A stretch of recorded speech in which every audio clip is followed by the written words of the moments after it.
Good morning, everyone, and welcome to Salty Sweet Games, where we shenanigan sob and smooch our way through tabletop role-playing games.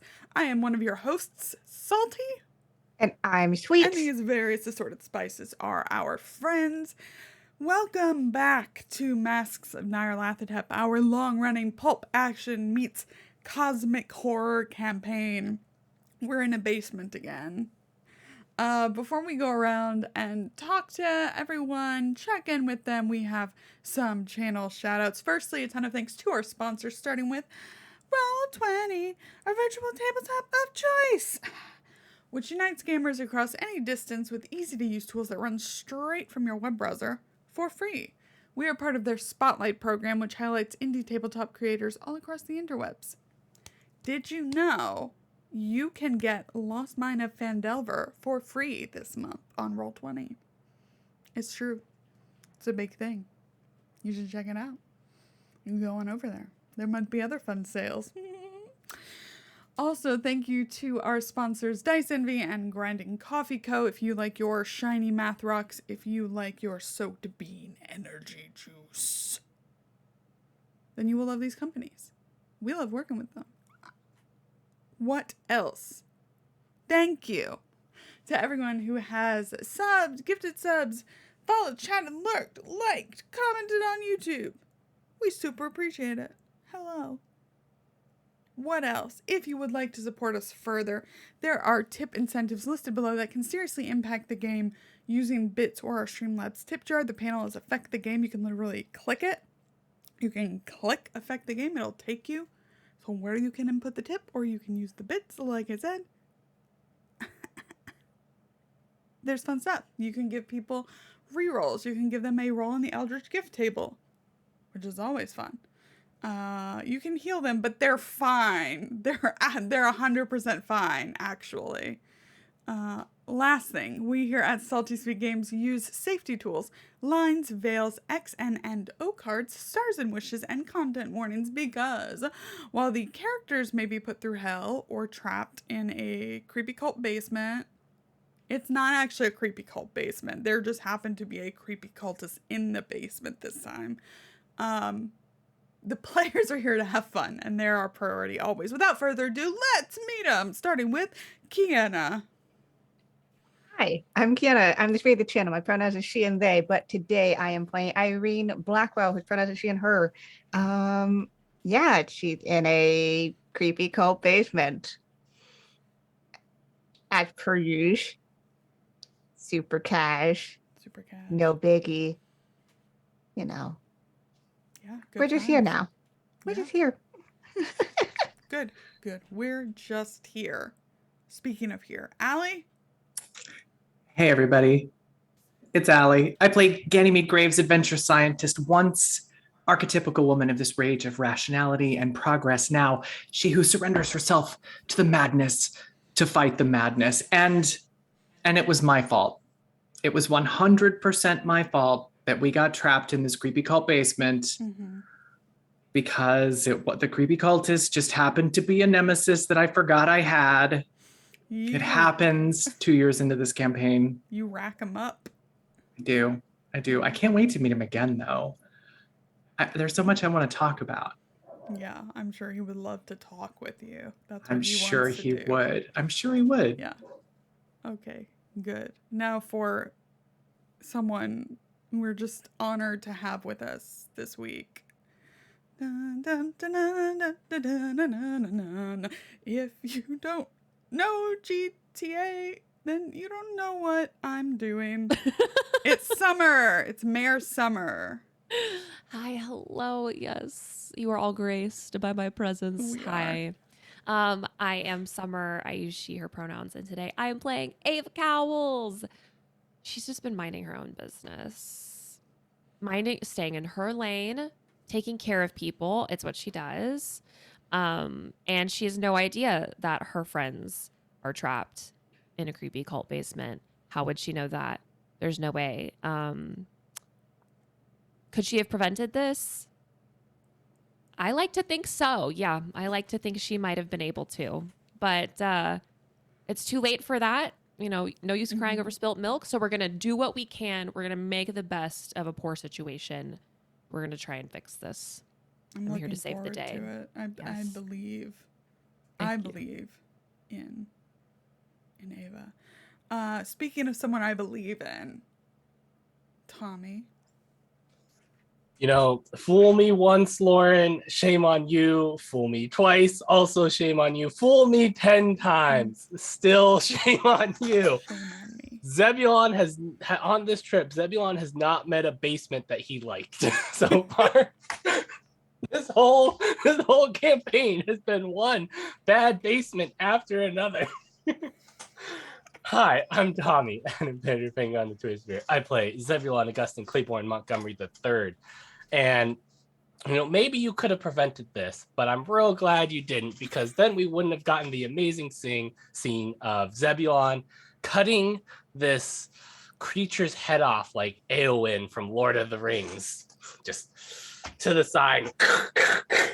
Just Was good he stuff. ain't afraid of no creepy crawly thing no more. Oh, good. Now he's fearless.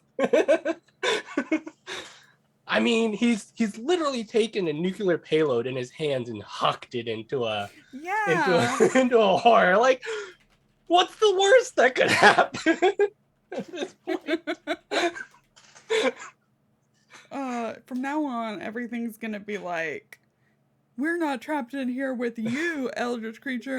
You're trapped in here with us. Exactly. Everything. Great. Good. I'll just make them bigger. I think that'll work. So if you are joining us for the first time, this motley crew is trying to stop an apocalyptic event from occurring. Their journey started when their good friend Jackson Elias was murdered for investigating the infamous Carlisle expedition, the members of which were all formerly presumed dead. Since then, they've uncovered a global conspiracy involving various death cults who all worship different aspects of the same eldritch god. Many names, many forms, but all the same end to one end. This has taken them from Peru to New York to England to Shanghai, Australia, and now to Egypt. The cults were working together to build a machine to tear open the sky, but our heroes stopped that part of the plan. But it ain't that easy. The cults in Africa and perhaps elsewhere are still thriving and preparing for the great ritual on January 14th, 1926, a mere 128 days from Tuesday, September 8th, 1925, 10 days before the new moon, in case anyone's, curious about that. Last time, Ava and Mahmoud left to get in touch with Nigel and his network to hopefully do something about the cultist Ganymede trapped on the roof. They also took Faraz Najjar to safety. Bless. Out of gratitude, he gave you an artifact, an amulet that helps repel certain kinds of mythos creatures. The rest of you headed to the Mosque of Ibn Tulun, more of a hospital than a holy place, because you were following up on a rumor Faraz had heard about the Brotherhood wanting something there. You met a man you thought to be the Nazir Ahmed al-Dahabi, who was very friendly. He was so happy to see you. He said he dreamed about you and you followed him. You did try to see if maybe something was weird about him because he was a little weird, but you failed. And that's okay. Failure, we fail forward here. Failure's interesting. We love it. It doesn't happen a lot here, but when it does, it's mwah, chef's kiss. So you went with him to see this artifact, but soon found yourself trapped by the same barrier that Ganymede had just used on your enemies. The irony. Ahmed was actually a disguised Carl Stanford, whom Ganymede tangled with back in Shanghai. A hunting horror materialized, and through teamwork, and by the grace of finding one of the deceased ulama's enchanted weapons, you survived. And Zeb had his Eowyn moment. It was fucking hot. Ooh. Spank My Betty has given us a tip. Thank you so much. Cult basement seems like a good place to find a nice item. So my three folks in the basement, why don't you roll on the Eldritch gift table? Me always Hey, nice. Life preserver's back. What else are we going to have? A reroll. Yes, and Hey. life preserver. Excellent, excellent. It's always very useful.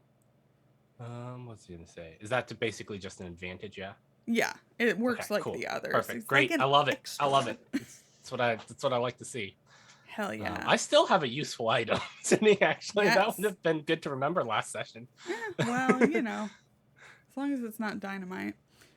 So, About that. listen, we would love some dynamite. these llamas for keeping dynamite in They were just storing dynamite. sacred in their Right, sacred yeah. basement. Right by this item. Great. Thank you so much, Swing My Betty. So, Ava. Yo, what's up? Sorry. Promise I'm not bored. Mahmood took a difficult to track path back to the Cairo Bulletin, leaving you and a very nervous Faraz tucked into the shadows of the nearby alleys.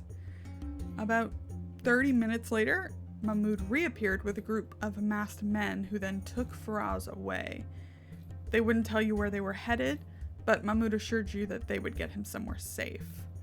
Is there anything you'd like to say to Faraz before he's kind of shuffled off to safety?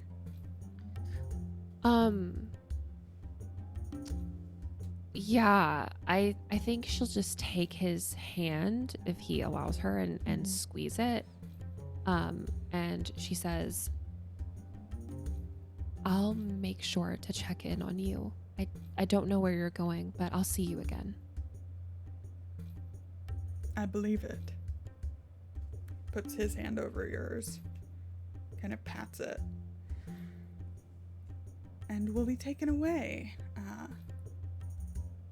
Mahmood then sneaks you back into the bulletin and up to your room where you are now, kind of in the room where Nigel has stored you. It is after hours, so this was doable. Nobody really saw the two of you coming or going, though there was a bit of, climbing through the back window. Yeah. Yeah, I mean, her friends told her that, they'd be back. So she's probably pretty nervous. I mean, obviously, like, when people are out, there's, like, moving pieces, right? She's thinking about Faraz and is very concerned for his safety and well-being, and then, is just kind of waiting to get word. I think, like, she's not really worried about the others. They're going to a fucking mosque. Like, what could go wrong, right?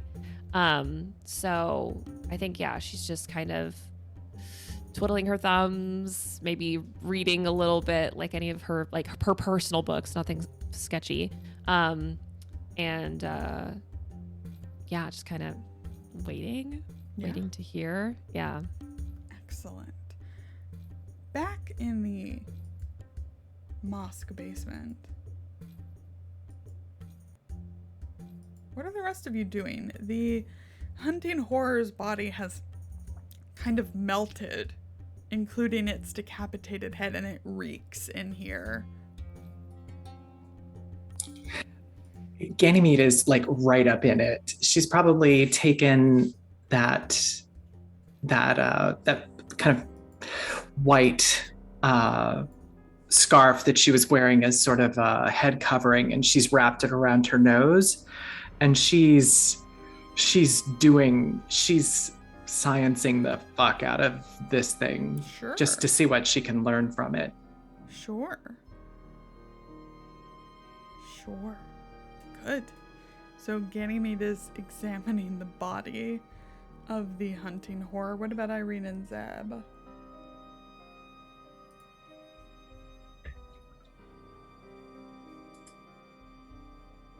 Oh, I mean, previously I looked everywhere in this place and it seemed a bubble was stuck to this room. And there's still that chest behind the gate over there.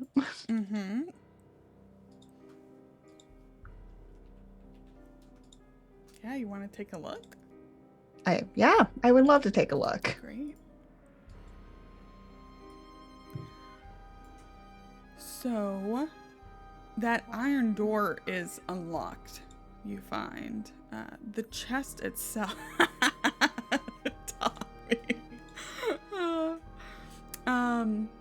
the chest itself, it's like small enough that it could be carried by one person, but it does look pretty heavy. The chest has what you assume are Egyptian hieroglyphs on it, as do the walls in here. Cool. Great.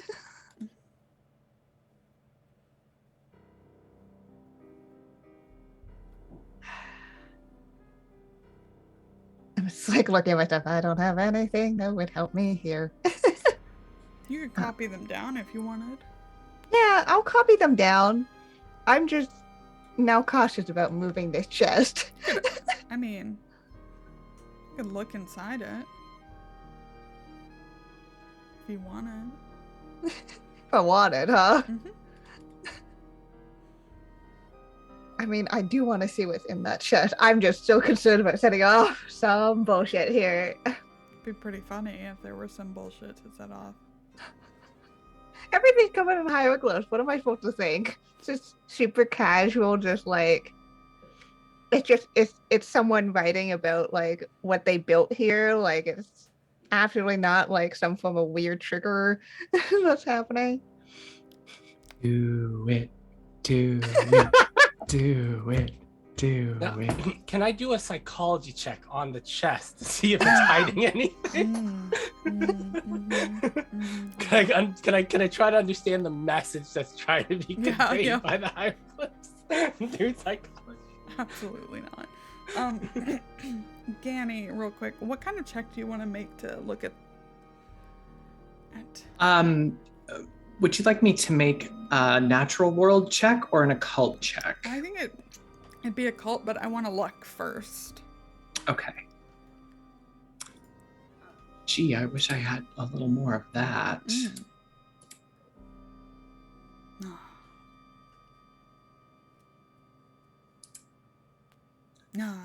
Bad. Bad and bad. This thing has seemingly degraded too quickly to really get a good look at any of it. You remember this happening with the Chakota in Juju House. When you came back, it had just kind of melted. I think as Ganymede is doing this, she's kind of trying to, she's actually got her hands in it, I think, and is trying to make her way through various parts of its decaying body, but she's just like talking to herself, or talking aloud. Not sure if Zeb is close enough or if Irene is close enough. Zeb hears this and be like, I'm gonna come up and like shake you by the shoulder. And as you come up, Ganymede. she's saying, you know, I do hope we see him again. Car Stanford, if we do, I plan to put a series of very small but very significant holes in his body. Oh, yes, Zebulon. And her hands are just covered with ooze. Ganymede, are you okay? Yes, I'm fine. I'm fascinated, in fact. There's not much to be recovered from it, but you certainly did. You certainly did get it, Zebulon. Yeah, I got it. Which solves one of our problems, but I think we got another one in the fact that we are now stuck inside of this room. I don't suppose you would know any sort of like counter magic stuff for this thing or any way to get out of it? Well, the only way to get out of it would be to force our way out of it, which we should try. But, and I think she looks over your shoulder, is Irene still back with the chest? Yeah, I think that she's taking the time to copy down the hieroglyphs first as she mulls over whether to open it. as she looks back and sees that you're doing that, and then she looks up at Zeb and says, "But first, we have a third problem, you know." That's just like, Well, and that is. we have many problems, I'm sure, but the third on my mind at this moment is Charles. And the fact that it's at least somewhat likely that he's working for them.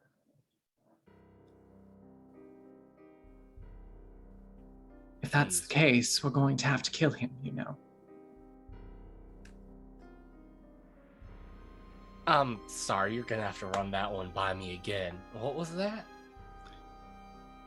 If Charles is working with the cult of the Black Pharaoh, we're going to have to kill him. If Charles is working with the cult, then I'm going to go over there and I'm going to repeatedly hit him in the head until he starts thinking straight.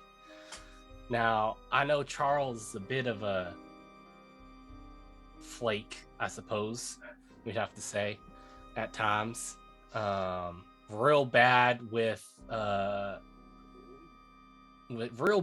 talking out his real feelings most of the time, and despite being very charming and knows a lot of stuff, is quite the idiot sometimes. But but even I don't think that he would be so stupid as to actually legitimately work with them. Well, I didn't say it was likely, just that it was possible. And we must consider the fact that he may not be in control of his own faculties at this point.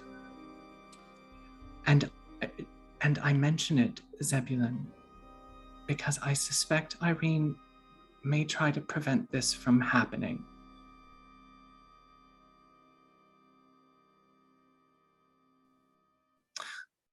Just something to think about. We should try that barrier, don't you think? How about we figure that out when we get to it, but that any sort of killing of Charles is a last resort.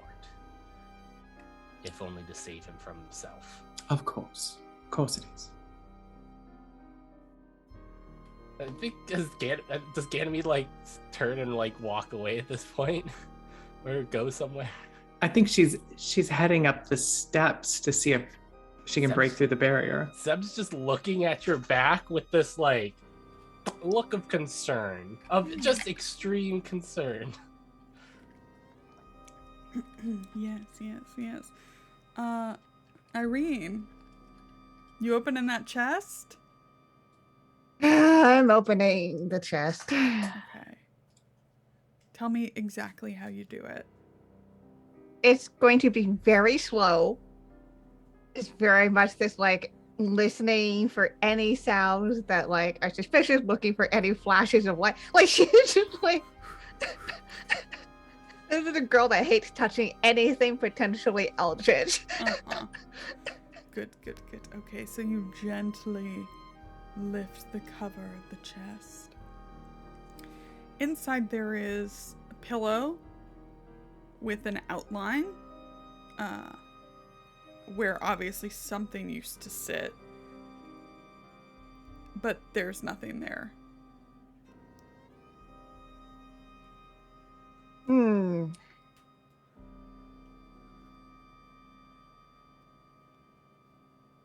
Great. Yes. Yeah, so I think the other two hear the chest shut pretty like pretty hard. Mm-hmm. As soon as she's like sure of what's in there, she's like, all right. Nope. I think Zeb will come over real quick to check on Irene before heading up to meet Ganymede. Anything interesting we find back there? You know, maybe like a get out of jail free card kind of deal in there, or I think more Monopoly exists at importantly, this point. it's what's not in there. It's whatever was in there is gone. Oh no, 10 years. 10 years too early. Says, well, you think you could make a sketch of that outline? Maybe someone can give us an idea of what might have sat there. Actually, you know what? Because I'm just gonna take out his camera. His camera, take it. Zeb has his camera. Sure, Like, what is he doing? Sure. Um, Yeah, you have the time.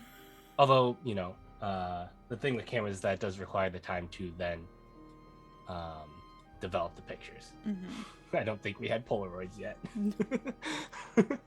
So he's like, I'll take a picture, but maybe you should also sketch it out in case we meet someone sooner, essentially. I think I mean more like write down the dimensions of like generally what the size of this object should have been, at least based on the impression. The outline is circular, but it's not like small. It's kind of large, actually. Yeah. So yeah, writing down those dimensions, being like, this is a circle, whatever. Mm-hmm.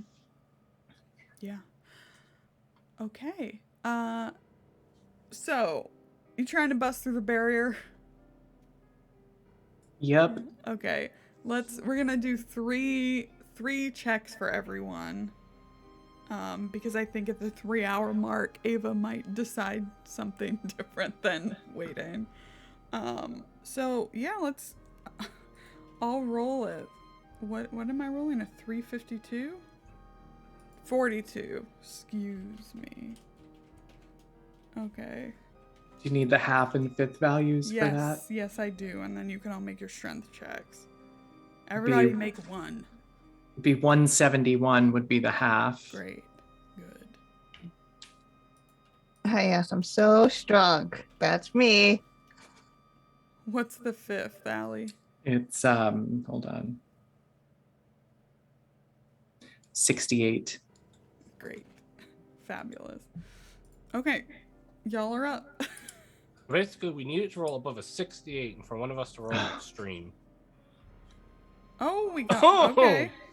We got one extreme, one regular. So I'm gonna go in the same order. This is Ganny's. Oh, whoops. It needs to be a D. 342. Darn. I was gonna say, I was like, Yes. So that's a hard. Yep. So, and now let's see. That's also an extreme and an extreme. So I don't, let me look at something real quick. I don't know. Who do we want to give ties to? Because this will apply in the future as well as now. Do we give ties to the people breaking out or ties to the barrier? to whoever has the more strength, I think. Oh, That probably makes sense. I like it. Cool, so nobody gets out this round. Again, hour 2. Hour 2. Oh, an extreme. Regular. Okay. I love this. This is so fun for me to just watch. I'm just like, Ganny gets out. Yes. Ganny gets out. Go get help, Ganny. Ganny. The other 2 of you do not. Ganymede, how do you push through the barrier? Tell me about it.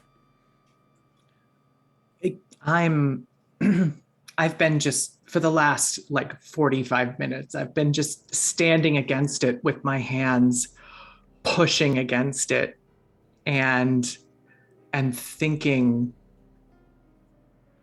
Mythos thoughts. Mm-hmm. And I think, and when I break through, I think I imagine that whatever Mythos thought I was thinking in that moment helped, but of course it didn't. I just broke through. I mean, who knows? So I just kind of, I think I just kind of fall through at one point. I've been pressing against it all this time, and probably startles us all as I woof, and kind of stumble through to the other side. Mm-hmm. And I look back and hold my hand up.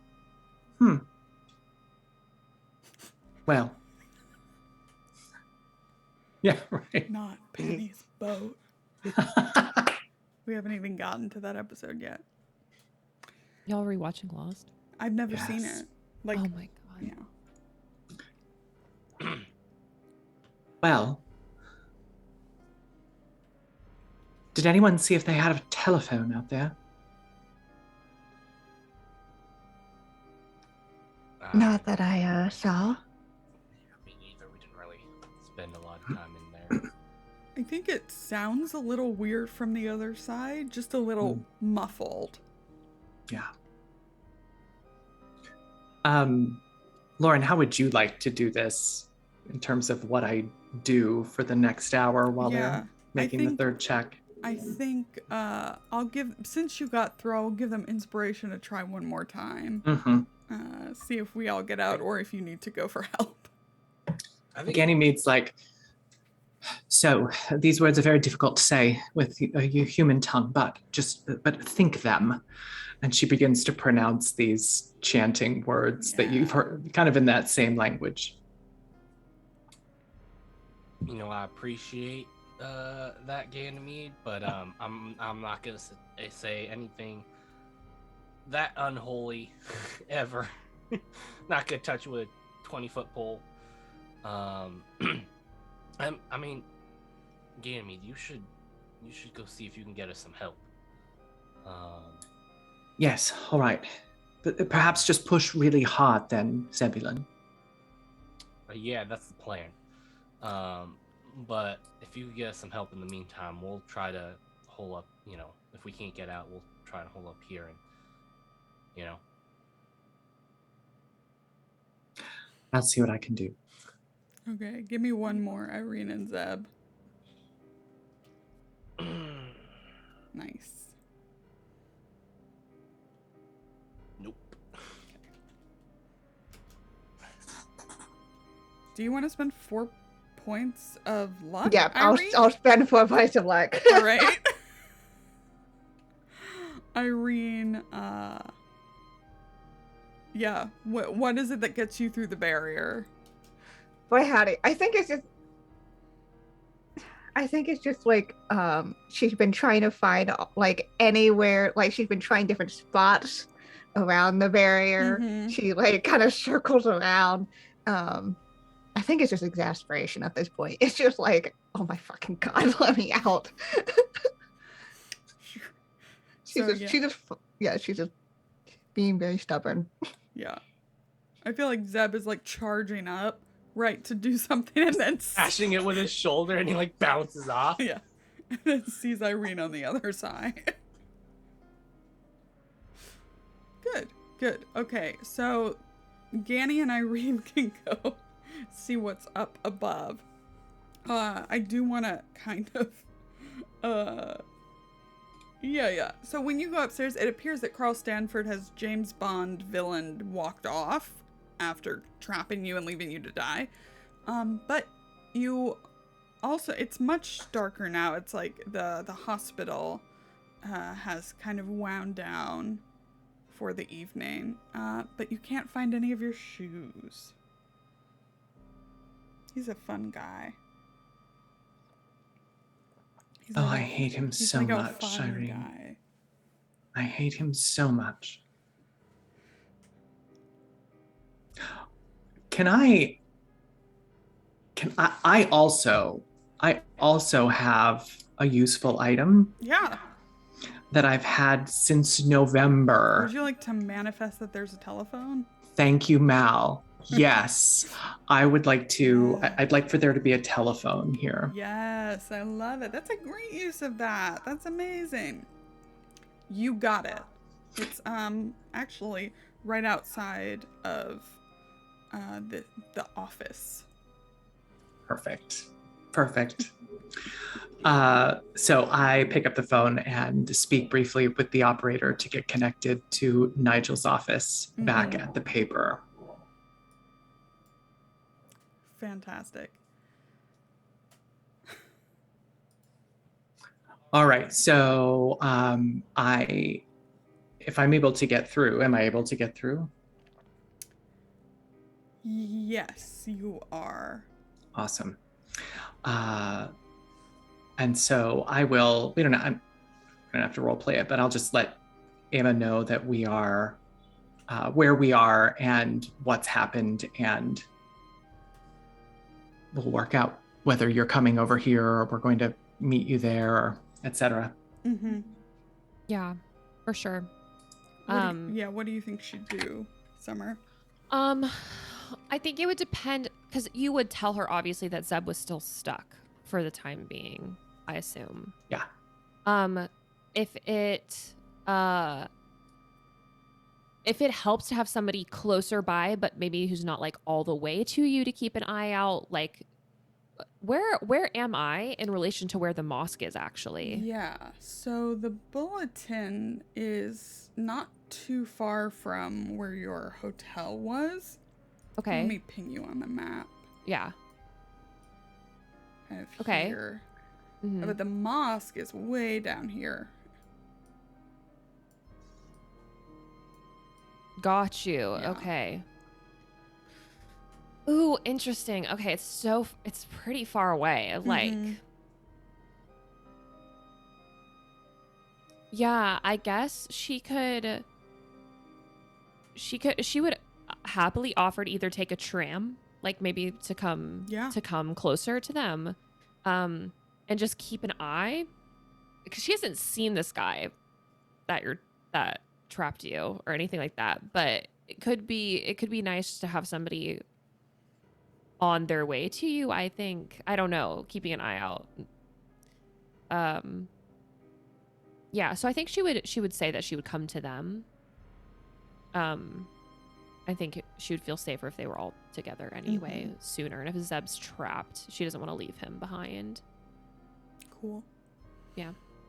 So I'll get on, I'll take like my bag or whatever and Yeah, get going. I think as you're heading Hustling. out, Mhm. Nigel's like,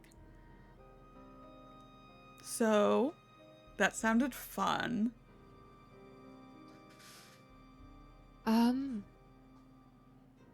They ran into an issue at the mosque, and Zebulon is trapped there for the time being. So I think I'm going to go meet them there. Just so. Which mosque are they at? Are they trapped in? It's Ibn Tulin, right? Mm-hmm. Yeah. The mosque Ibn Tulin. Ah.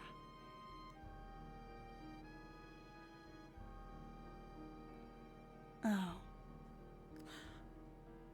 Oh, I wish someone had mentioned that to me before you went there. Oh, why is that?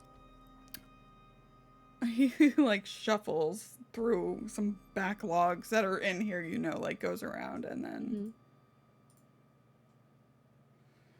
shows you this article. Tragedy at the Mosque of Ibn Tulin.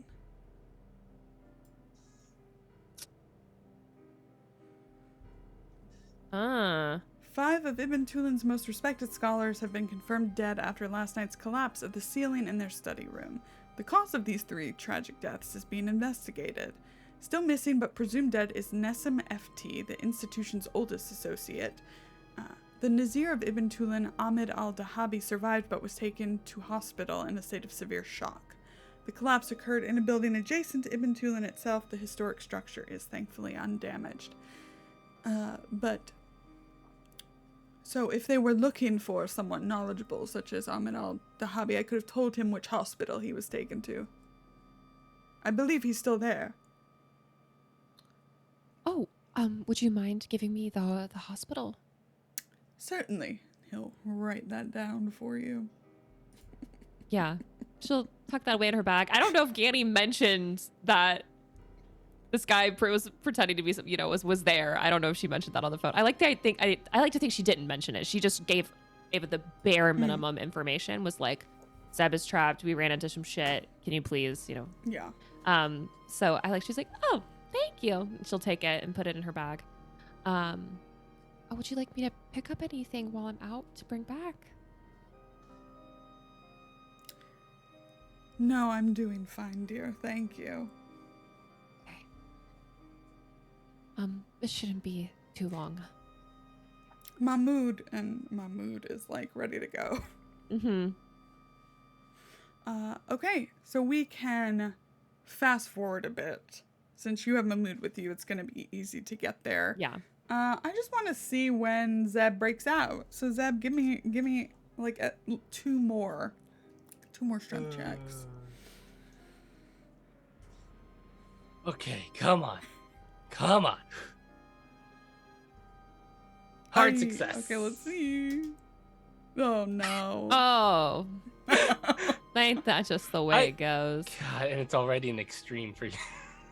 Yeah. Oh man. Okay.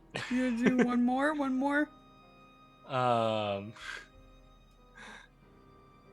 Yes, we'll do one more.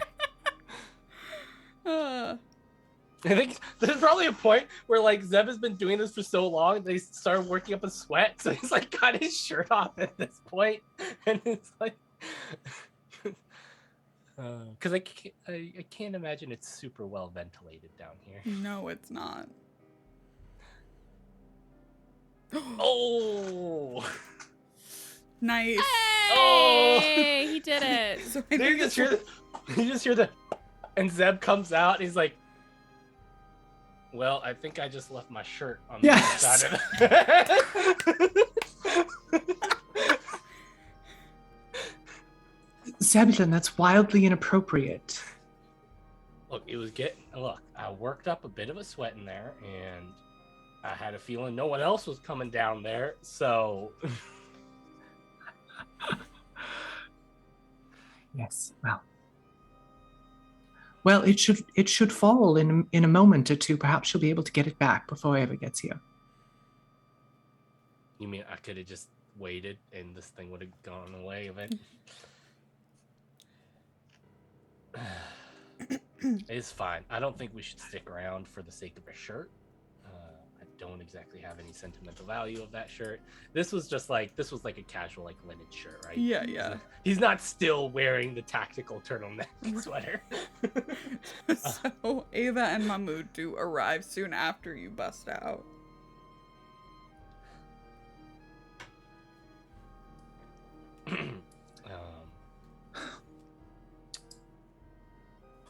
Hello. Thanks for coming. Oh, Ganymede said that you were trapped. I just got out. Yep. And it seems like it's, I'm good for the moment. We shouldn't stick around here though, just in case Mr. Stanford comes back. And as much as I know you want to put some lead in him, Ganymede, I think maybe now is not the time, especially here. I think you may be developing some psychic powers, Zebulon.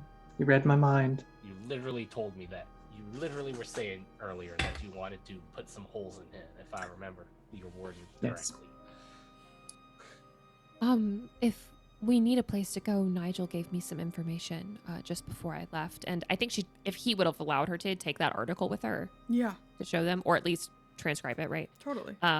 Then she would produce the article and the location, and just say, the man in this article, Ahmed, is apparently at hospital right now. So, Nigel gave me the address if we would like to see him.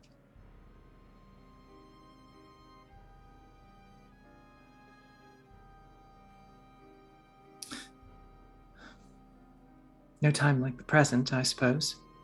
Well, I mean, we could wait a few minutes from the present. I do need to acquire a shirt of some sort, I think. And we need shoes, I'm afraid. And we may want to wash up real quick, because we are a little rank at this point. Yeah, right.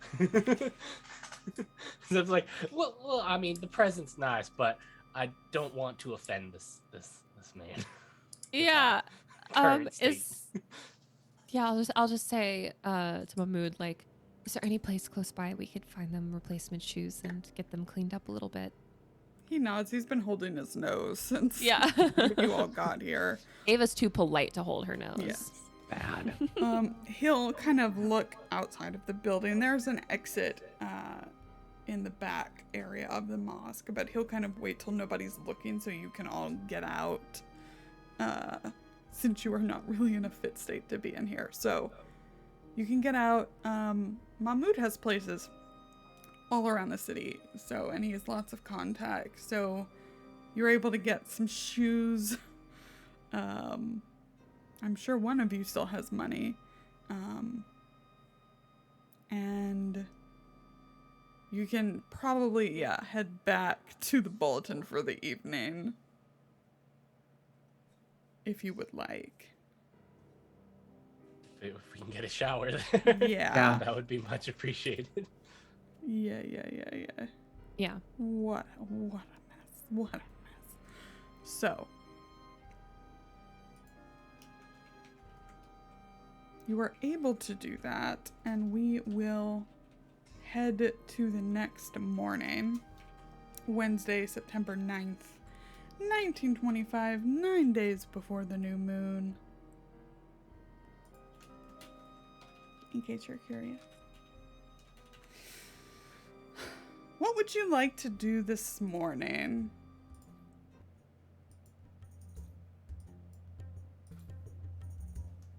I think we want to go visit Mr. Ahmed first. The real one. Right. The real one. Okay, so... Well, I think Zeb probably checks in with Nigel in the morning. Sure.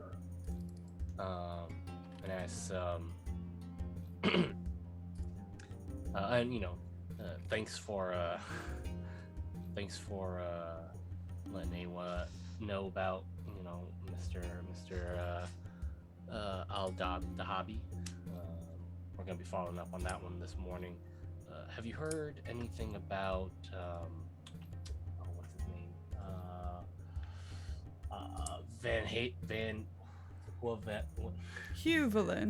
Huvelin. Van Huvelen. Sorry, just Huvelen. He lets you say it a few more times. Yeah, I really like saying. Zeb just like saying that. Mr. Huvelen. Have we heard anything about him yet? Yes, we've narrowed down the neighborhood that he was last seen in.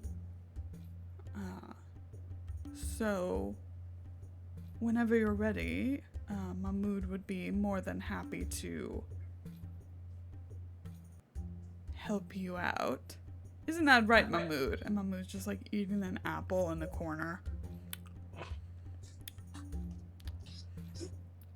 I mean, as long as you can pay for his services, of course. He's very picky. We can most certainly continue to pay him a fair wage. You have been amazingly helpful. He says, I know. I'm very grateful for you. In the meantime, I don't know if you would happen to know anything about a Warren Bassart. Yes, we are still tracking him down. A bit harder to find. He's been kind of underground for a while. Yeah, I imagine you would be after, I guess he was involved in Mr. Nazir's job pulled on Omar al-Shakti. I imagine you probably want to. That sounds like a man you want to avoid if you've wronged him. Yes. But I feel like that's not what you're going to do. Oh, absolutely not. We wouldn't wrong anyone. Nigel, I wonder if you're familiar with a man named Carl Stanford. Fancies himself a magician of sorts. I am not. That's a new name. Yes, well, he was the one who trapped us We've had something of a run-in with him in Shanghai. I'm not sure which element of the cult he's connected to. He may not be connected to any, but certainly a name that you should have on your list.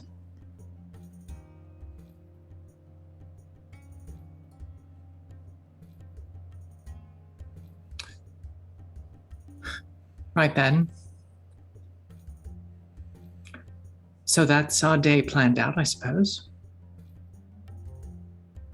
Sounds like. I think it's quite likely that either tonight when we've finished or tomorrow we may want to make our way out to the site of the former site of the Clive expedition, or elsewhere. Would it be possible for you to arrange transportation? We'll fund the endeavor, of course. Certainly that can be arranged. Just tell me when you're ready. Very well.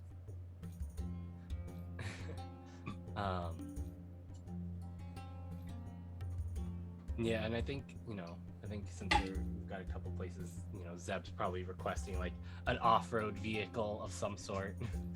Yeah. With some supplies, and I think Zeb probably makes a run to the bank to get some, to get a transfer, set up money transfer from, and probably prepays Nigel for everything and Mahmood. probably gets. I mean, he'll give Mahmood the same tip he gave him the other day. Perfect. Yeah. Okay. I love it. So you're headed to the hospital where Ahmad al-Dahabi is. I'm going to sum this up. When you arrive, you are shown to his room. He is catatonic and cannot communicate with you, but it is a remarkable similarity.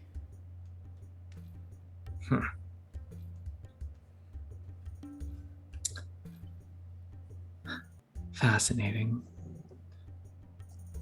I think while there's one thing that Zeb was hoping he'd be able to get it, in vocally, but he is, there's a moment where he,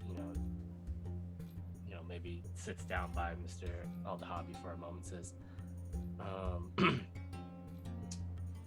found a sword down in your basement down there, and I'd like to borrow it for a little while because things we're fighting are well, my fists don't do so much to them, and I can't carry around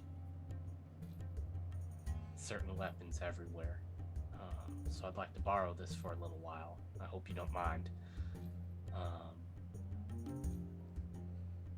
I'm sure you knew the person who was holding this before, and well, hopefully now they'll be able to get a good burial, but I'll return this once we're done here with this.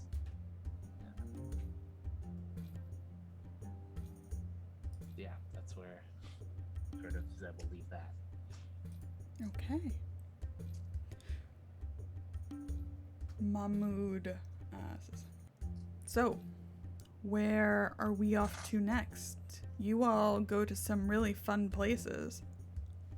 Still eating. He's somehow gotten another snack.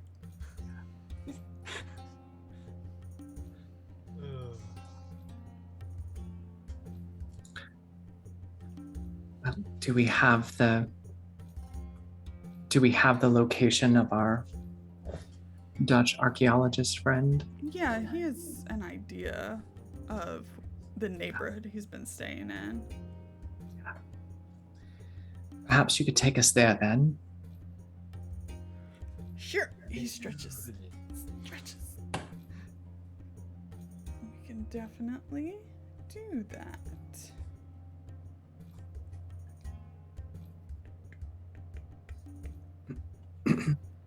Excellent. So you head with Mahmood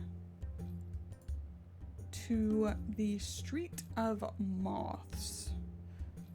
It is one of the poorest sections in the old city that you've seen, very on the outskirts. Let's see.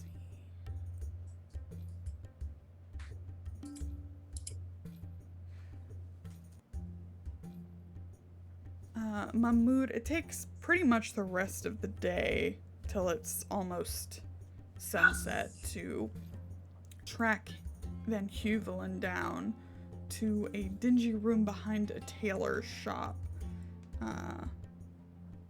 When you arrive, this grizzled old tailor is shooing cats out of the premises with a broom. You hear all those like, and there are a fair number of them. And when Mahmood is talking to him in Arabic, he definitely doesn't seem pleased that all of you are here, but he will let you in. In the back, you see a tiny room containing a cot, a crude table and chair, a few innocuous books on Egyptian archaeology, an oil lamp, and a couple of candles jammed into wine bottles.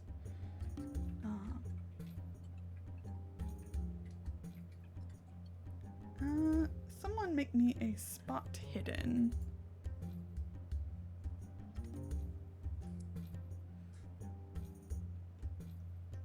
Nice. So you also notice some like disturbed earth on the floor, like around the cot.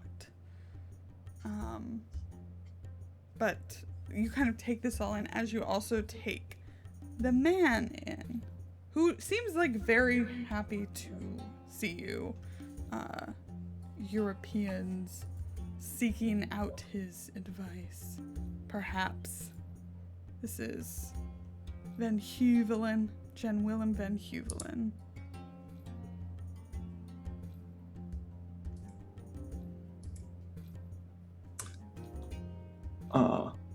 He's probably almost 40, little plump, and you can see some redness in his face. He's unshaven, wears a tiny pair of spectacles perched on his nose. The entire room smells like alcohol, and perspiration, and body odor. And he seems very kind of, in the way many of the academics you've met, kind of excited to be meeting you. Whatever Mahmood said to introduce you has excited him. Of course, none of you know what that is, because you don't speak Arabic, but it seems to have been complimentary.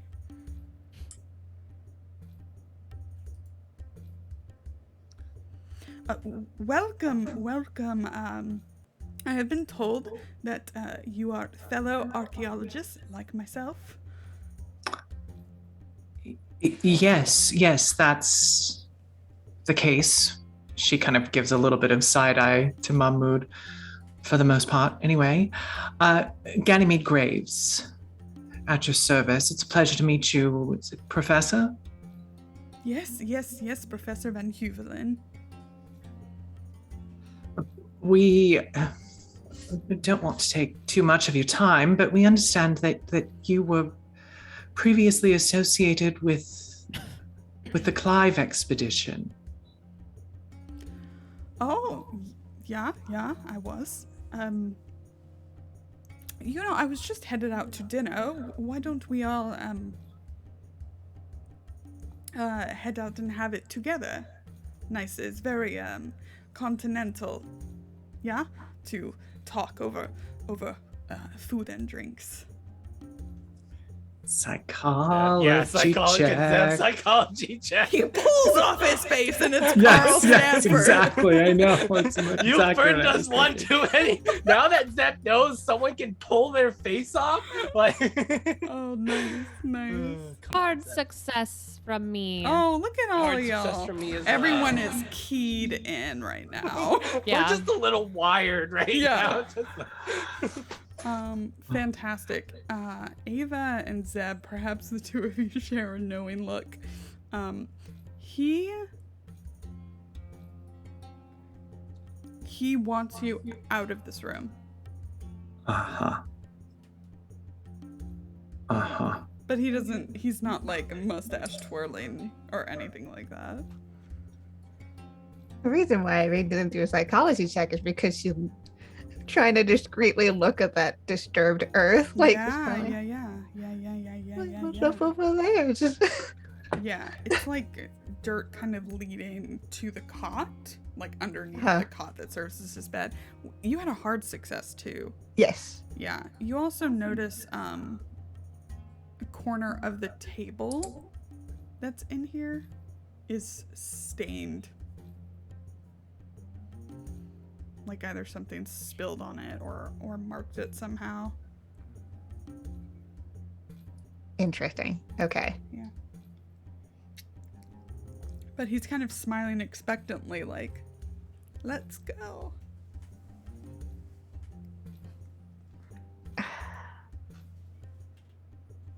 Yes, I would be quite nice, but I wonder if perhaps the things that we'd like to discuss with you might be best kept to a more private space. Make a persuade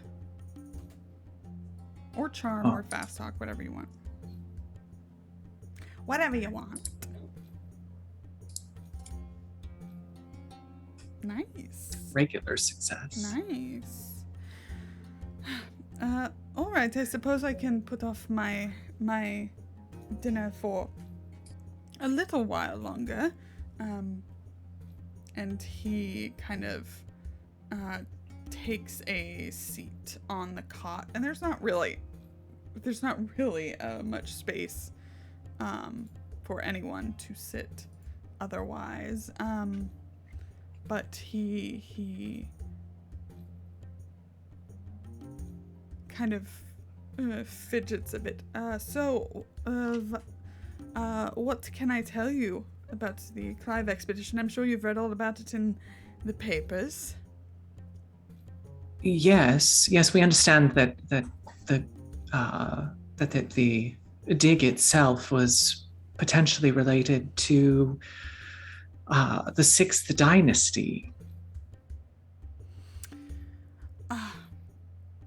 Yeah.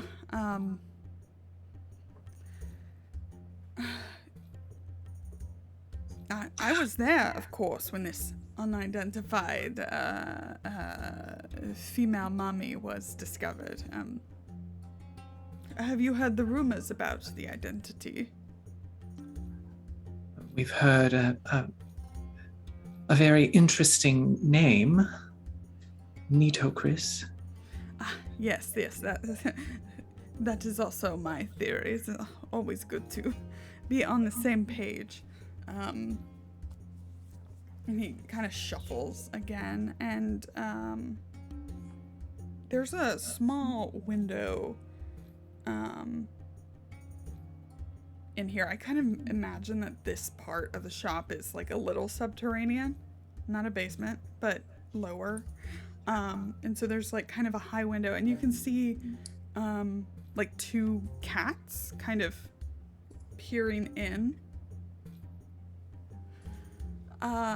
So yes, this Nitocris, one of our expedition members, had some pretty wild theories about why the mummy was stolen. And what were those? Oh, something about resurrection. The resurrection of Nitocris. Perhaps. But, she was a bit batty. Sometimes she talked to someone that none of us could see. Like an invisible friend. And what was her name? Oh, her Professor. name is Agatha Broadmoor. Ah, yes. Yes, During this fascinating. entire time, Irene is she's making notes, quote unquote, but I think she's also writing in the book like disturbed earth undercaught, Mm-hmm. blood like stain on table, and very subtly kind of like trying to show that note to some of her friends because she's like, I'm trying to communicate that there's something here, but I can't say it right now.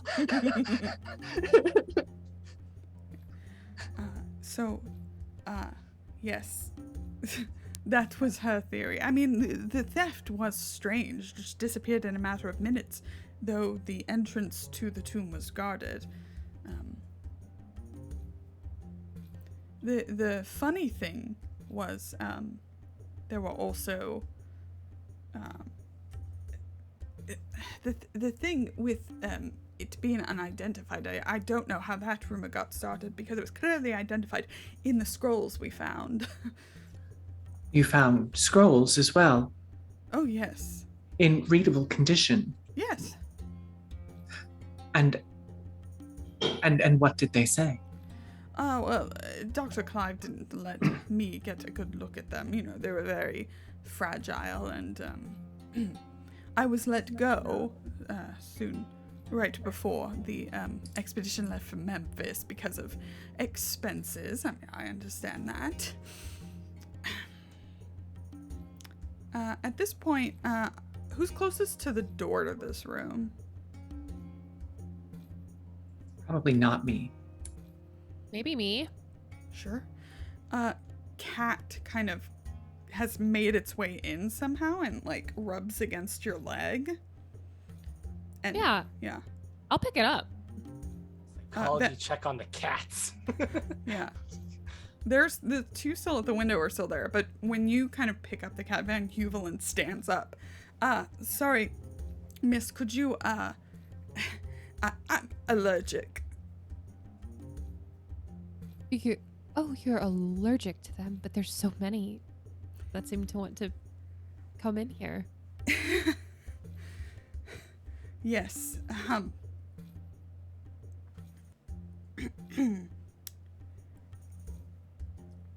but, yeah, I try to keep them out. I have no real door, just the curtain, but...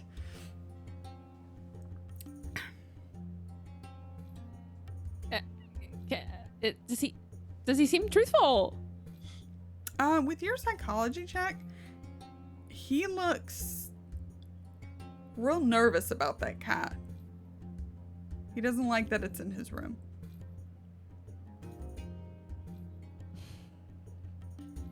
I think Ava then she just kind of like she's like holding it, right? She kind of scratches it a little bit and then she'll just turn and kind of put it down outside the curtain. It immediately slinks back in. Yeah. And it's kind of staring at Van Huvelen. Like it's got its little tail wrapped around your leg, Ava, but it's staring at Van Huvelen. You haven't been feeding them on anything, have you? Is there anything in here they could want? No. Anything that they could want? I can't imagine what that would be.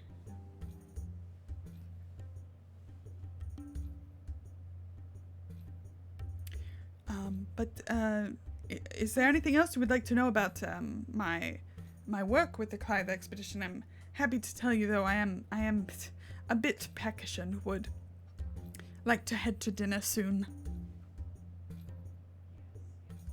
You're muted, babe. Yes, of course. Perhaps we should do that. The scrolls are still presumably with the expedition at their new site. I believe so. And why was that particular site chosen for the move? Do you know? Memphis? I do not know. It seemed very unrelated to the work that, you know, the time we were looking into. I thought exactly. Well, yes, let's have something to eat, shall we? Yes, let's go. And he kind of gestures at Ava too. I'm gonna act like I'm waiting to take his arm. Oh sure, yeah. He'll take it. He grabs pretty tightly onto it. Yeah. I'm and I guess I'm gonna give a look to Irene, who I see has been sketching. I just give this look. What I'm trying to communicate is maybe if somebody found a way to come back here. Yeah, I'm trying to think about how to get back in here. There's no door. It's literally just a curtain. And Ava will like hold the curtain aside for everybody. Mm-hmm. Does the cat stay in? It follows. It follows him. Gosh. Silly kitties. What's going on, kitty This- cats? I love this. I mean, the last time we had a cat show up, it wasn't great for us. It wasn't really the cat's fault, but it was great for us. As I'm walking past the cat, I say, of course, the professor knows, but the rest of you may not, that the ancient Egyptians considered cats to be gods, or at least godlike. And then I say to the professor, I wonder what it might have been that you've done to attract so much divine attention, Professor. I'm walking him. I'm walking him out. Walking him out. Is everybody leaving? Well, Zeb leaves his foldable, his little pocket camera in the room, Mm-hmm. like on the table. Yeah. I think he probably had taken it out earlier, just like once he heard that once Irene had communicated the message, he had taken it out and kind of started fidgeting with it. And then just sets it down while he's kind of walking out.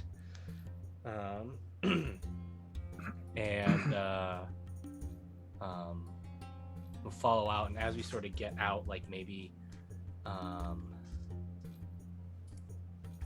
like five minutes out, Zeb will start patting his pockets. Oh well, I don't know if Irene's doing anything in that time before I jump into this.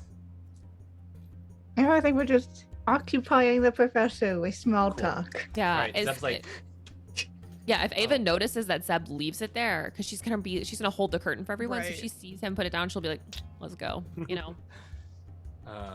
Zeb, so maybe when we're like 5 minutes away or wherever we're heading towards, if we're getting close, Zeb will be like, well, darn, I seem to have set my camera down and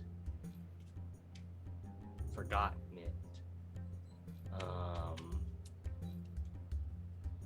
Oh, that's not good. Do you remember where you had it left, or do you just want to retrace? I think I had it on our way out here. I know that. Well, I'm if gonna- you like, you could go back and we'll go get seats and drinks and food Well, started. that would be great. I don't want to hold y'all up from food. Yeah. Van Huvelen looks like he wants to go. Yeah. I'm gonna go retrace my steps real quick and see if I can find it, because I absolutely do not want to lose that. Mm-hmm. A lot of sentimental value in that camera. Yes. Fantastic. So I will come back to Zeb momentarily. I'll go with the ladies. So Van Huvelen leads you to a pretty rundown looking bar, and immediately orders drinks. He drinks alcohol like it's water, like immediately. And all of you do notice that there are several cats watching you. Like, you see them like on like nearby stalls, lots kind of, or on the edge of like the entrance into the bar. He does seem to have picked one that is actually like closed off to the street, but you can like see them whenever someone comes in. Like, one will slip in really fast and move around. until someone kind of shoos it out. But what would you like to talk to Van Huvelen about? Like more about the Clive expedition, anything else? Let me know. I would love to know more about your former colleagues in the expedition. They must have been very skilled. That you were the one let go. It's hard for me to believe. Well, I suppose I do hold a bit of a grudge. Understandably so. Only a half-hearted one, you know. I was quite fond of many of my colleagues.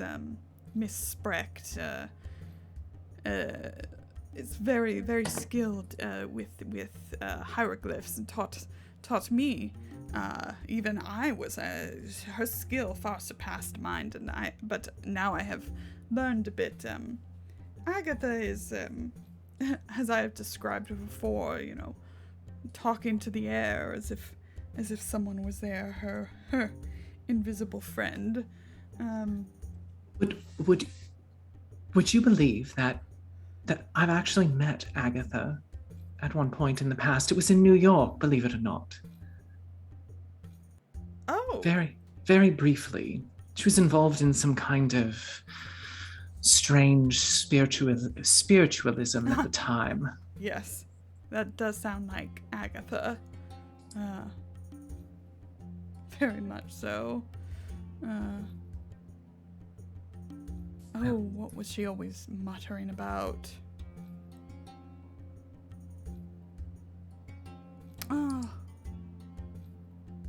It's almost like she's soothing someone constantly. Maybe it's, you know, like a self-soothing tactic. Who knows? Do you believe she actually claimed to be able to see or contact in some way my long-lost parents? It was somewhat cruel, honestly. That does not surprise me. Cruel is not how I would describe her, though. She's very, very kind. She probably believes her claim. Nevertheless.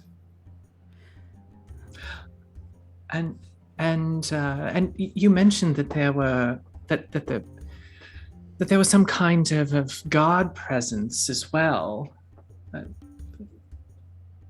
Were they gods that Dr. Clive secured locally, or were they brought with the expedition? I don't really remember. I think Mr. Winfield, Martin, handled most of that. He has been most helpful since I was let go. Oh, really? Yes, he set me about things that could occupy my time and be of interest to me here in the city. Such as what? I'm fascinated.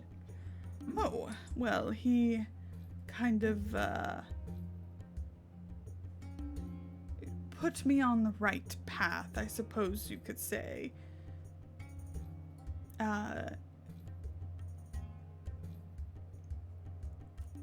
He pointed me in the direction of this little-known back alley temple here in the old city, and I have found a subject worthy of study, and that is all thanks to him. Look at Eva and Irene. Oh, what subject? Oh, something called, I don't think you've ever heard of it. The Black Rites of Louvet Carafe.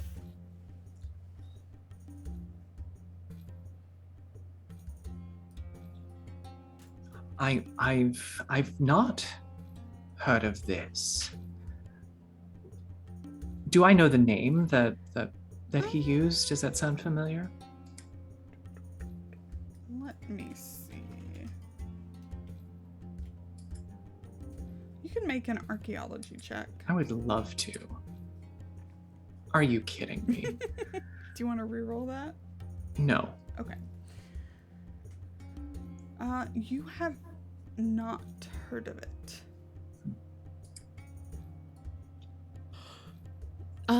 Yeah, Ava is like, whatever. Oh, no, I haven't heard of it. Would you mind sharing? Oh, well, I have been hard at work translating the hieroglyphs. Lots of worship of Bast, mostly, but there are other interesting things about someone referred to as the Faceless God, some ancient pharaoh or other. But I am well on my way. I believe this will be a great success for me.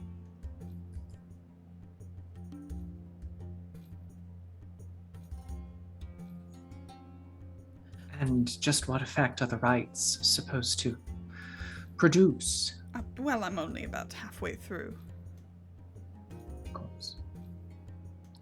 How far away is the temple?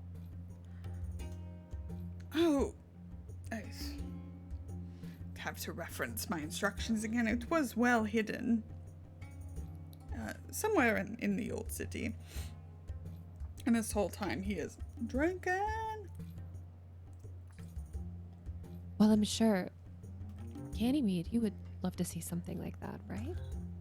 I of course I would. I'd be fascinated.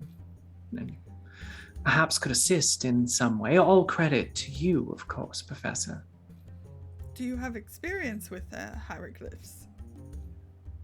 You know, interestingly, very, very little, but my parents, my parents did, in fact, visited the Valley of Kings many times. Well, it's a very delicate work, you know. The rites were not kept in a very preserved place, so I think I can handle it on my own. Well, I'm certain that you can. So, hoping for the opportunity to learn. To be honest, I've not been able to find an appropriate mentor as I work toward my doctorate, but I'm sure opportunities will turn up.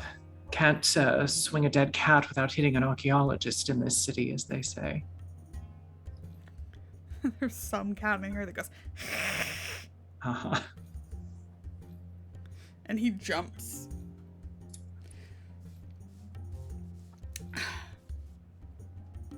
I really should be getting back to work soon, as soon as we are, of course, done with dinner.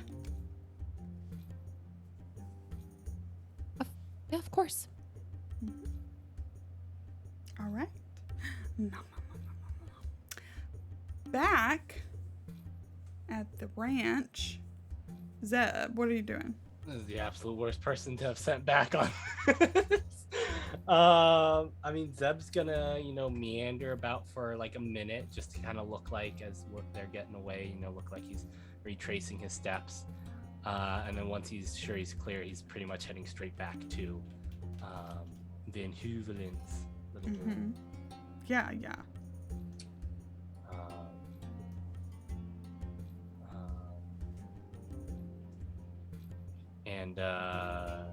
So he goes back to Van Heuvelin's room. He's allowed in, and he grabs his camera immediately and begins looking at. First, he takes a quick look at that stain. Maybe snaps a photo of it. And then wants to take a closer look at that stain first. And I don't know, does it look like blood? Yeah, kind of looks like blood. Kind of looks like blood. Okay. And then it's gonna go over to that patch of dirt. Yeah, it's kind of like a And, trail of dirt that leads under the cot. Okay. He pulls the cot out.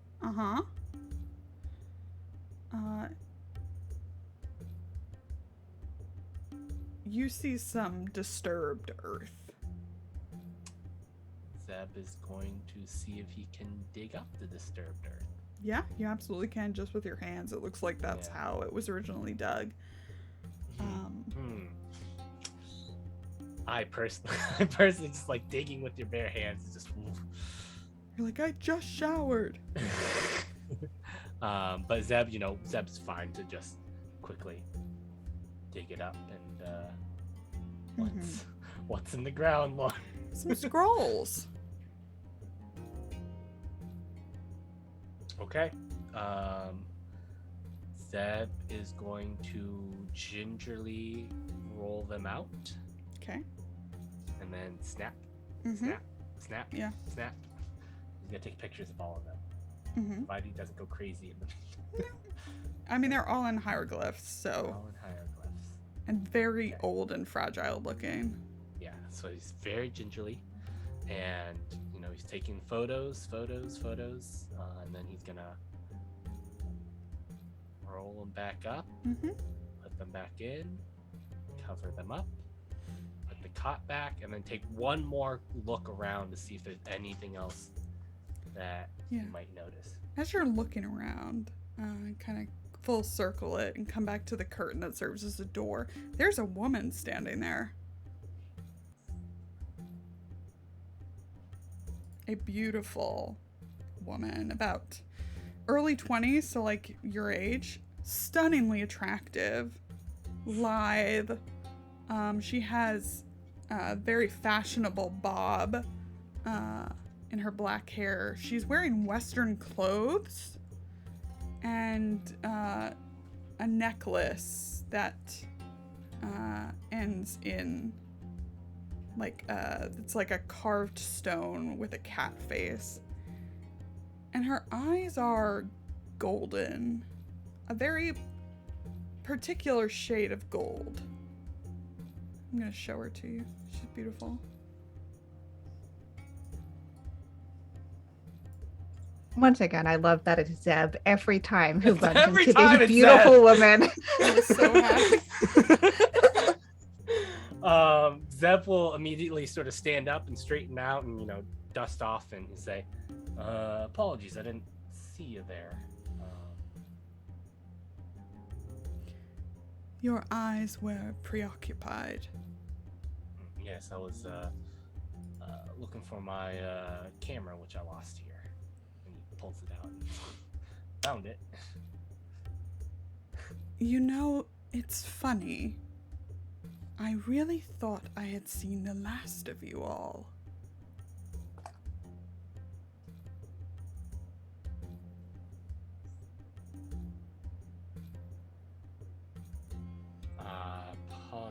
I don't recognize her, right? Like, No, you've never seen this woman before. Like, I apologize. I don't believe that we've met personally. I think I. Oh, remember we it got right. up close and personal. Zebulon.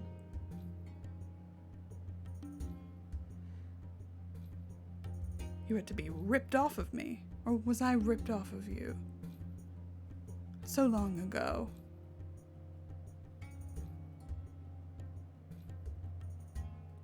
This is me trying to remember. This is a very long time You ago. Those eyes, they're a very particular shade of golden.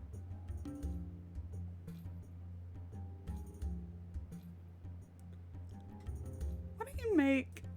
You make one of those idea rolls you like. You can do this. Yeah, you can do this. Is me this. being like, we've been on this thing for 2 years, and I personally have the memory of a goldfish. So, Yeah, let me make an idea check. Although I don't get a bonus roll for. You could do Oh wait, idea do you or get the no. no? Yeah, no. Do the no. No, Sorry, no that's what is I meant. remembering. So I get- idea is Yeah. idea I is. meant got no. sharp-witted. Yeah, no. If I get a bonus die on making intelligence rolls. Yeah. Okay. Hard success. Nice. Okay, a hard success.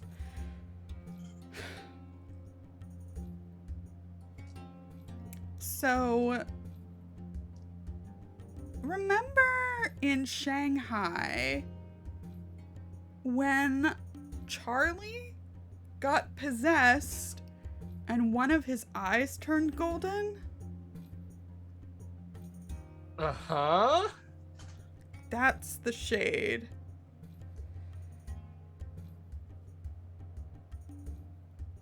Oh, I think he's putting it together. What do you think, Neris? And you don't hear a response, but the woman kind of smiles.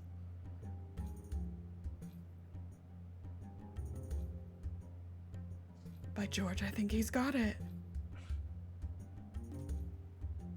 What do you want? Oh, I was here for Mr. Van Huvelen. He, pushed poor Neris so hard she bumped her little head and died. So I was, coming to help her claim get a little bit of her own back. And, fulfill her mission.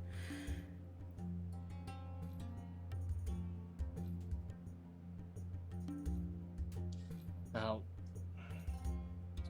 I'm trying to remember, was the demon thing? It was a demon, right? Uh-huh. Or something, yeah. Mhm. Was it still with Charles? It was with Charles when he left. Yeah, It was with him last time you Yeah. saw him. Yeah. yeah. Where's Charles? Oh, he's in some underground chamber. It was getting very stuffy, you know. I wished him well.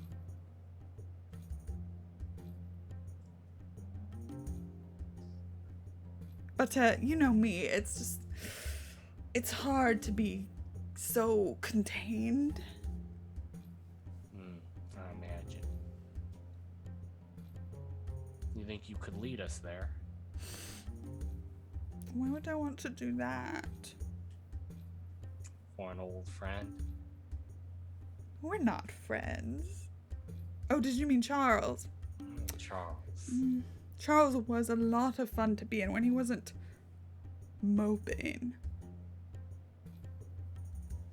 I mean, he did do that a lot. I mean, I could be persuaded if you could, tell me where Van Huvelen has the scrolls.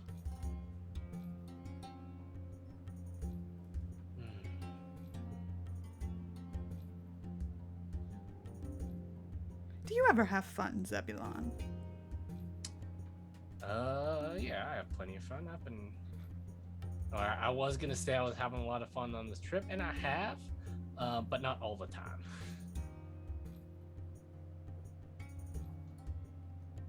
So yes, I do have fun.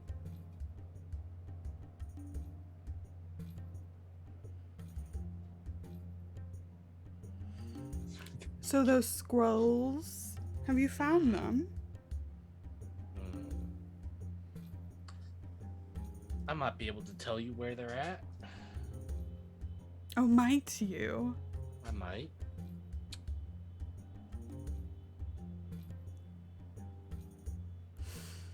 In exchange for... Well, I would love for you to be able to lead us to Charles.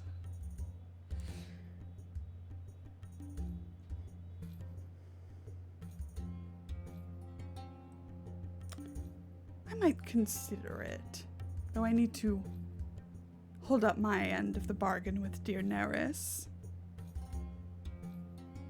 So... Yeah, what is that bargain, by the way? To return her goddess's scrolls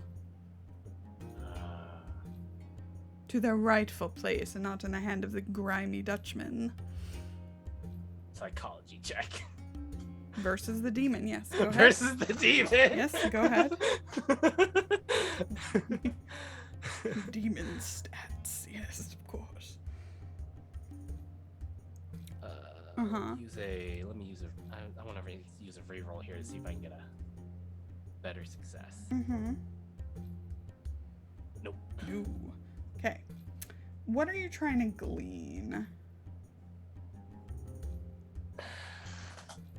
I'm trying to glean if there's anything else he'd want this, like if he just feels like he wants the scrolls for more than that.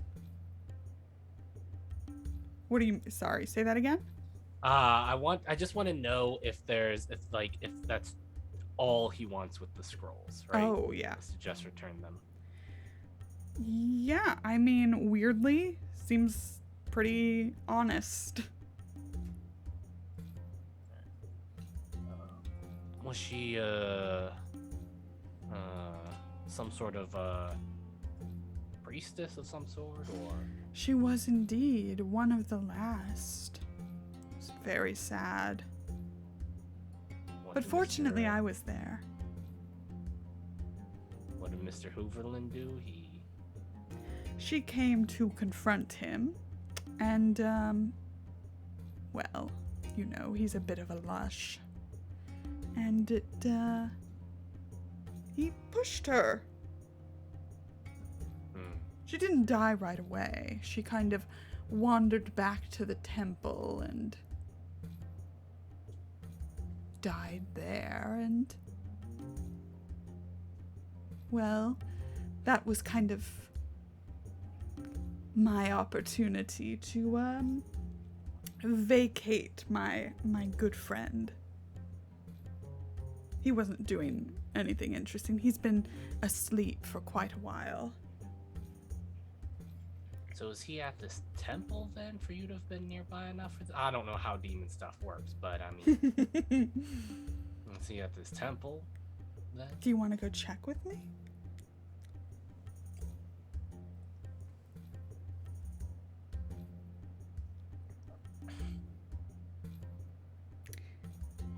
No, he's not at the temple. Could I have those scrolls now?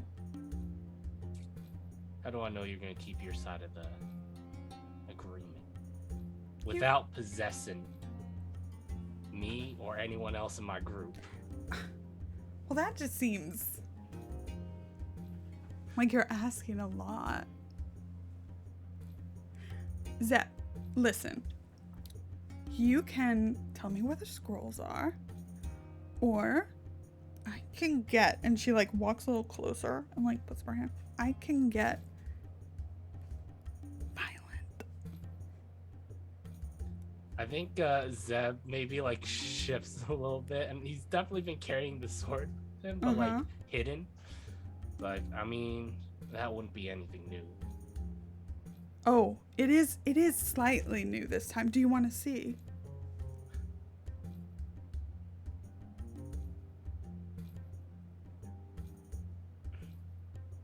Zeb does not want to see, to be honest. Like, Zeb doesn't really want to see. Okay. Look, I don't. Do y'all demons shake on these things? Y'all bound by any sort of anything? Sure. Psychology, no. Look, I really don't want to get mixed up with most of your group. It's like you have a very kind of limited lifespan. So you give me the scrolls. I will tell you approximately where I think Charles is. No, I'm gonna need a bit better than approximately. I'll tell you. Any chance you could lead us there? Make a persuade check. It's gotta be It's gotta be at least Hey. hard. What's your persuade? It's 55. Oh, it might be better than mine. I was going to give you my life preserver, but yeah, it's better than mine. Go for it. Zeb's not bad at persuade. Come on.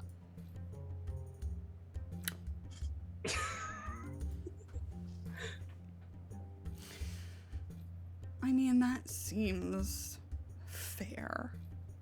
I It give you the seems scrolls fair. now. You lead us to Charles. How about I give you half the scrolls now? And you lead us to Charles, actually.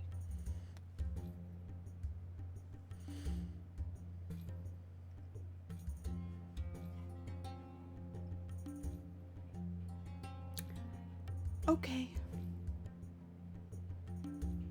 Alright. Obviously, by now, I don't mean this exact moment because I don't have them on me, as you can see. But we meet up.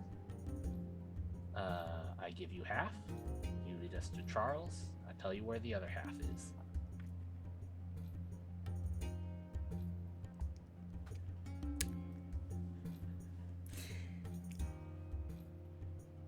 I swear on. Ooh, swear on your I s- sister. I am not swearing on any of my family. But I swear on my name and everything that I believe in, that I will not cross you on this if you lead us to Charles.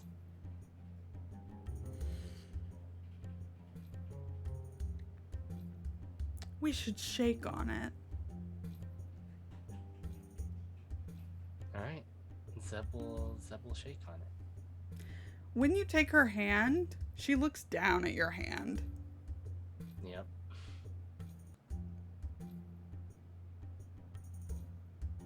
What have you been getting into, Zebulon? Looking for my camera. In the dirt? Yeah. This is a dirty place. Have you seen how he keeps it here?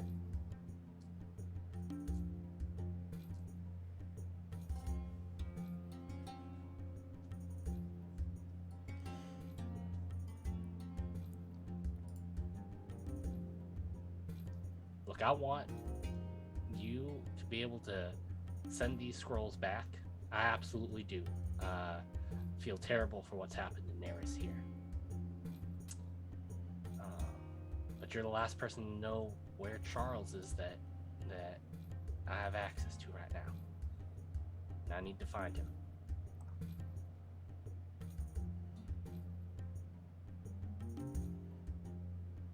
But believe me when I say that I want Neris to be able to rest peacefully.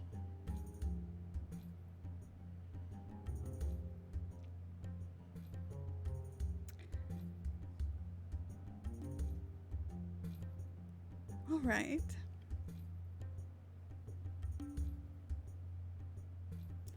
I suppose we have an accord.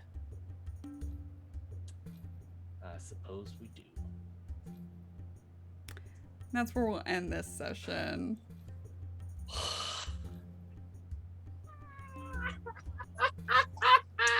What have I just done? I don't know. I don't know. I don't know.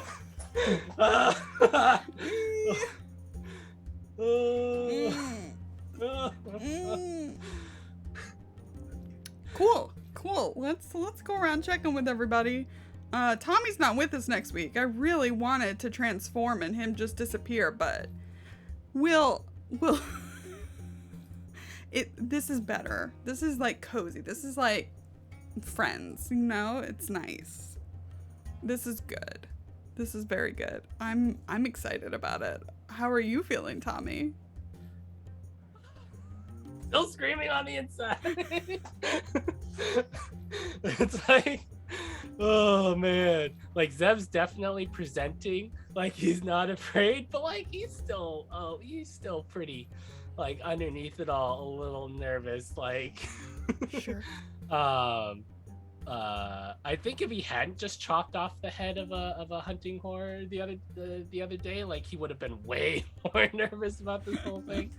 But oh my gosh, that was great. That was so great. Again, the callbacks to things that it's been like almost a year for some of this, and cannot wait to find out what happens. Super excited. I'm Tommy at Imperator Penguin on the Twitter sphere, Imperator Penguin on Twitch. I do some tabletop RPG stuff. I do a little bit of streaming here or there. Speaking of which, I will be streaming on Tuesday, this upcoming Tuesday, probably around 5 or 6 p.m. Pacific. I will send out a tweet usually before I start stream. So follow me on my Twitter to find out what I'm doing and when and where. Excellent. Let's go over to Summer to get things cozy with the kitties. Hi, it's me, Summer. You can find me on Twitter at Just a Summer Job. You can find me here on Twitch at It's Just a Summer Job, and I tweet about everything I've got going on, and I stream almost every day of the week. I will be over on Dylan's channel, Anaris, tonight. We are playing some more From Dust, our Ironsworn campaign. It is drama filled, so much drama. But I cannot wait to see what happens next week. So yeah, see you all next Saturday. Excellent. Allie. If you were watching the closed captions or the open captions, you just saw me do that whole thing going, oh no, oh no, oh no, and amazing. That was so much fun. It was so good. I cannot wait. Hi, I'm Allie. So appreciate all of you who are watching us here today. Thanks especially to Spank My Betty for an awesome gift for us today. And those of you that are watching on YouTube, we see you. We read your comments like here around the house during the week. They make us very happy. So thank you for that. I'll be back here next week. I can't wait to see y'all. Excellent. Kienna. Oh boy, this is, like I said, it's like cats are showing up. I'm like, it's not going to be the cat's fault, but something's going to happen to us. And was I wrong? No. Cats and demons seem to be a thing, and it's really not the cat's fault. It's just the demon just like, hey, what's up? Yeah, so this is fine and fun and perfectly good for all of us, I'm sure. No consequences to our actions ever. But yeah, you can find me over on Twitter at Kienna, especially if I go I'm doing when I'm not here in the channel. I will also be on that From Dust campaign later today. And if you haven't already, please go check out Archon, which is the cyberpunk system agnostic setting that I co-wrote with friend of the channel, Jason. The second edition is now out over on Metal Wave Games. Please check it out if you're interested in having a whole city that you can plop into your campaigns and all that stuff. And even if you're not into TTRPGs and playing it, like I've been told by non-TTRPG people that it's a cool read. So, check it out. All good. But yeah, we'll be here next week. Yes. I'm Lauren. I'm that salty ginger in places on the internet sometimes. Very exciting when I decided to make this connection. I was like, weird, another cat-related side quest? What if it was the same cat, though? Was very exciting for me. I love Wu, the demon, very much. So yeah, we'll be back next week. We won't have Tommy, but Naris will talk for Zeb, I'm sure. And definitely doesn't suspect that he's trying to pull a fast one on her because of the dirt under his fingernails, and definitely won't be offended by it, and there will be no consequences for it because we don't do that, of course. We never deal with consequences. But I had a lot of fun today. If you ever miss an episode of the show, we put them up on YouTube, Salty Sweet Games on YouTube, Wednesday morning. And you can follow us on Twitter, also at Salty Sweet Games. Thank you to our sponsors, Roll20, Dice Grinding Coffee Co. we'll be back next week to see what the fallout of this is. Probably nothing. Probably just like a real fun, like super cool ally that you've gotten. Definitely. So yeah, we're gonna go raid a friend and we're gonna wave bye. See you next time. Wave bye, everybody. Goodbye. Goodbye.